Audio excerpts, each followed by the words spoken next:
وَأَكْثَرُهُمْ لَا يَعْقِلُونَ، اور اکثر لوگ عقل رکھتے ہی نہیں.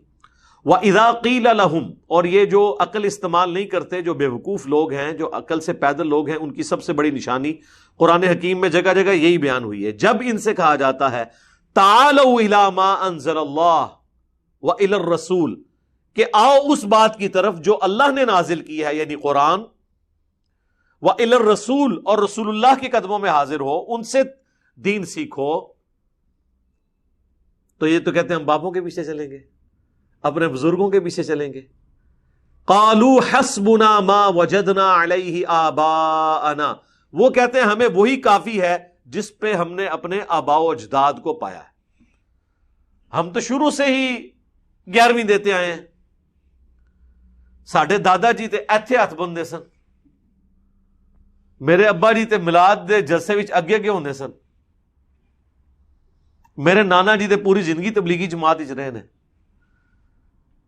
10 محرم دا جلوس تے نکلدے ہی ساڈے گھروں سی. ہن تسی کہہ رہے ہو ماتم غلط ہو گیا.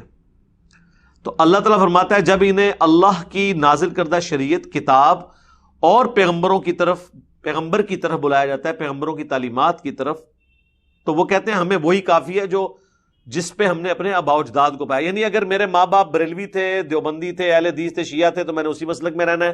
قادیانی تھے تو اسی مسلک میں رہنا ہے. میں نے نہیں سوچنا کہ کہیں ہم غلط تو نہیں ہے. ایون اللہ کا پیغمبر بھی بلائے تب بھی نہیں سننی، قرآن بھی بلائے تب بھی نہیں سننی. اللہ تعالیٰ نے اس پہ ورڈک دی ہے. اَوَلَوْ كَانَ آبَاؤُهُمْ لَا يَعْلَمُونَ شَيْئًا، ہائے ہائے ہائے ہائے شَيْئًا، بابت شَيْء کوئی نہیں. یہ وہی آ گیا. یہ شے اردو، پنجابی میں، عربی میں بھی ہے. اَوَلَوْ كَانَ آبَاؤُهُمْ لَا يَعْلَمُونَ شَيْئًا، اگرچہ ان کے باپ دادا کوئی شے کا علم نہ رکھتے ہوں تب بھی یہ ان کے پیچھے چلیں گے. وَلَا يَهْتَدُونَ، اور نہ وہ ہدایت یافتہ ہوں. اس میں یہ امپلائڈ ہے کہ اگر کسی کے باپ دادا واقعی قرآن و سنت پہ چل رہے ہیں تو اسے اب ریوزٹ کرنے کی ضرورت نہیں ہے. یعنی ایک بندہ اگر تحقیق کے بعد یہ پہنچا ہے کہ یعنی جس طرح میں سمجھتا ہوں ہمارے جو اسٹوڈنٹس ہیں ان کی اولادیں جو ہیں جب وہ تحقیق کریں گے ان کو پتہ چلے گا کہ ابا جی نے ٹھوکریں کھا کے جو کوئی سیکھے واقعی یہی دین تھا. یا پیغمبروں کی جو اولادیں ہیں وہ پیغمبروں کی تعلیمات تک جب پہنچ جائیں گی تو پھر اس کے بعد وہ ریوزٹ نہیں کریں گی. یہ اکثر کہتے ہیں نہیں، حضرت یوسف علیہ السلام نے کہا میں اپنے آباء و اجداد کے دین پہ ہوں، لہٰذا آپ بھی نہ، اگر آباء و اجداد حنفی تھے تو آپ حنفی ہوں. اس سے بزرگوں کا تعلق ثابت ہوتا ہے. بھائی حضرت یوسف علیہ السلام کے جو والد تھے یا دادا تھے یا پردادا تھے وہ بزرگان دین نہیں تھے، وہ انبیاء تھے، ان کے پیچھے خدا کھڑا ہے. تو آڈے جڑے آباء و اجداد نے نہ کوئی سکھ سی کوئی ہندو سی، ظاہر ہے نسلاً مسلمان تو صرف اہل البیت، شاہ جی اہل البیت ہیں. باقی انڈیا پاکستان بنگلہ دیش میں جتنے یہ نسلی مسلمان تو نہیں ہے نا کہ رسول اللہ کے زمانے سے مسلمان چلتے آ رہے ہوں. پہلے ہندو تھے، کسی ہندو نے کلمہ پڑھ لیا، کسی عیسائی نے پڑھ لیا تو آگے چل پڑے. پیچھے تو سارے ان کے آباء و اجداد ہی ہیں. تو ریوزٹ تو کرنا چاہیے. تو اللہ تعالیٰ ہمارے اگر آباء و اجداد کوئی شے کا علم نہ رکھتے ہو، نہ ہدایت پہ ہوں، پھر بھی ان کے پیچھے چلو گے. مراد یہ کہ اگر وہ واقعی ہدایت پہ ہوں اور علم رکھتے ہوں پھر ان کے پیچھے چلنے کی ضرورت ہے، اور اگر نہ ہے تو پھر کوئی ضرورت نہیں ہے.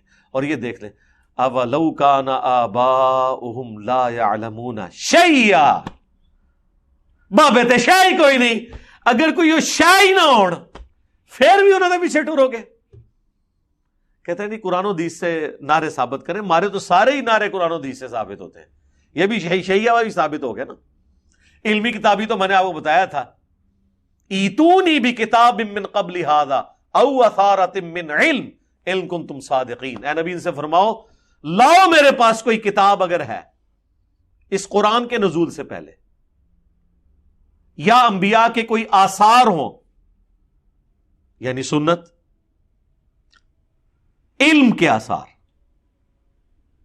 اگر تم واقعی سچے ہو. ایتونی بکتاب من قبل ھذا او اثارۃ من علم، کتاب بھی اور علم بھی. تو پھر ہم کیوں نہ کہیں کہ نہ میں وابی نہ میں بابی، میں ہوں مسلم علمی کتابی. یعنی یہ مسلم کی ہی آگے ڈیفینیشن ہے کہ مسلم کون ہوتا ہے؟ جو علمی کتابی ہو.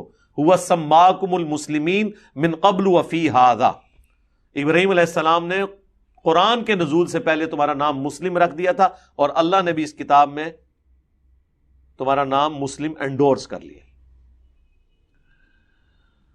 ولا یہتدون، نہ وہ کوئی شے پر ہوں، نہ وہ ہدایت پہ ہوں. اب میرے بھائیوں